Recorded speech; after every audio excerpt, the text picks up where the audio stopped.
ദുഃഖ നിവൃത്തിക്ക് ഫലപ്രദമായ മാർഗം. യോഹന്നാൻ എഴുതിയ സുവിശേഷം 16-ാം അധ്യായം 1 മുതൽ 33 വരെ. ധ്യാനത്തിനായിട്ട് 20-ാം വാക്യം.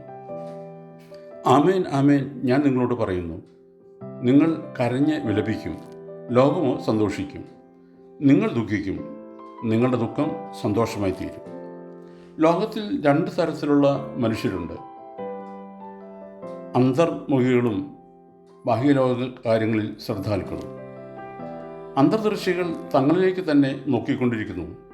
രണ്ടാമത്തെ കൂട്ടരാകട്ടെ മറ്റുള്ളവരിലേക്കും അവരുടെ വേദനകളിലേക്കും നോക്കുന്നു.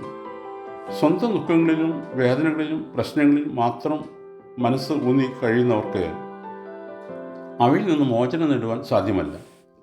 കെട്ടിക്കിടക്കുന്ന ജലാശയം പോലെയാണ് അവരുടെ മനസ്സ്. നിർഗമന മാർഗമില്ലാത്ത ജലാശയത്തിൽ കെട്ടിക്കിടക്കുന്ന ജലം മലിനമാണ്. അതിൽ ചാവുകടലിൽ എന്ന പോലെ ദുഃഖവും നെടുവീർപ്പുമാകുന്ന ലവണങ്ങൾ നിറഞ്ഞിരിക്കുന്നു. ദുഷിച്ച ജലം പുറത്തേക്ക് നിർഗമിക്കുന്നതിനുള്ള കൈത്തോടുകൾ നിർമ്മിക്കാതെ ദുഃഖനിവൃത്തി ഉണ്ടാവുകയില്ല. ഒരു സംഭവ കഥയിലൂടെ അത് അല്പം കൂടി വിശദീകരിക്കാം. വിട്ടുമാറാത്ത മദ്യപാനാസക്തിയുള്ള ഒരാളെ ഒരിക്കൽ ഒരു മനോരോഗ ആശുപത്രിയിൽ പ്രവേശിപ്പിച്ചു. സർവ്വസമയവും അലറി വിളിക്കുകയും ബഹളം കൂട്ടുകയും ചെയ്യുന്ന ഭ്രാന്തന്മാരോട് കൂടിയാണ് അയാളെ കിടത്തിയത്. രാത്രിയാകുമ്പോൾ ഒരാൾ മൂങ്ങയെപ്പോലെ കൂവാൻ തുടങ്ങി, മറ്റൊരാൾ പട്ടിയെപ്പോലെ മോങ്ങും. ഈ ശബ്ദ കോലാഹലങ്ങൾക്കിടയിൽ എങ്ങനെ സ്വൈരമായി കിടന്നുറങ്ങും? അയാൾ ഓർത്തു. നിരവധി ദുഃഖങ്ങളും വേദനകളും തനിക്കുണ്ട്. അതിൽ നിന്ന് മോചനം കിട്ടുവാൻ വേണ്ടിയാണ് കുടി തുടങ്ങിയത്. ഇവിടെ ഇതാ പിന്നെയും മനസ്സ് അസ്വസ്ഥമാകുന്നു.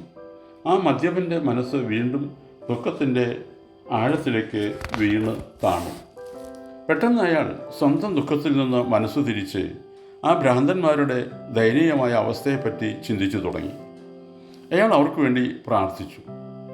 കുറേ കഴിഞ്ഞപ്പോൾ ആ ഭ്രാന്തന്മാരുടെ കൂവലും നിലവിളിയും നിലച്ചു. അവർ ശാന്തമായി കിടന്നുറങ്ങി. സ്വന്തം ദുഃഖത്തിലും പ്രശ്നങ്ങളിലും ഊന്നിയിരുന്ന മനസ്സ് മറ്റുള്ളവരുടെ ദുഃഖത്തിലേക്കും ദയനീയ അവസ്ഥയിലേക്കും തിരിക്കുകയും അവർക്ക് വേണ്ടി പ്രാർത്ഥിക്കുകയും ചെയ്തപ്പോൾ തൻ്റെ ദുഃഖത്തിനും അസ്വസ്ഥതയ്ക്കും ശമനമുണ്ടായി. അങ്ങനെ മദ്യപാന ആസക്തിയിൽ നിന്ന് അയാൾ വിമുക്തനായി. പിന്നീട് അയാളെ പരിശോധിച്ച ഡോക്ടർ ഇനിയും തനിക്ക് ചികിത്സ ആവശ്യമില്ല, വീട്ടിൽ പോകാം എന്ന് പറഞ്ഞു. സ്വന്തം ദുഃഖങ്ങളിൽ നിന്നും പ്രശ്നങ്ങളിൽ നിന്നും മനസ്സ് തിരിച്ചു മറ്റുള്ളവരുടെ സങ്കടങ്ങളിലും വേദനകളിലും അലിഞ്ഞു ചേർന്ന് അവർക്ക് വേണ്ടി പ്രാർത്ഥിക്കുക. ഇതാണ് നമ്മുടെ ദുഃഖത്തിന് നിവൃത്തിക്കുള്ള ഫലപ്രദമായ മാർഗം. ഓർക്കണമേ, ഹൃദയത്തിൻ്റെ വ്യത്യാസത്തിനനുസരിച്ച് ഫലത്തിന് വ്യത്യാസമുണ്ടാകും. സദൃശവാക്യം 25:28. ആത്മസംയമം ഇല്ലാത്ത പുരുഷൻ മതിലില്ലാതെ ഇടിഞ്ഞു കിടക്കുന്ന പട്ടണം പോലെയാകുന്നു. ദൈവം അനുഗ്രഹിക്കട്ടെ. പ്രാർത്ഥനയോടെ കർത്തൃശുശ്രൂഷയും എളിയ ദാസ്.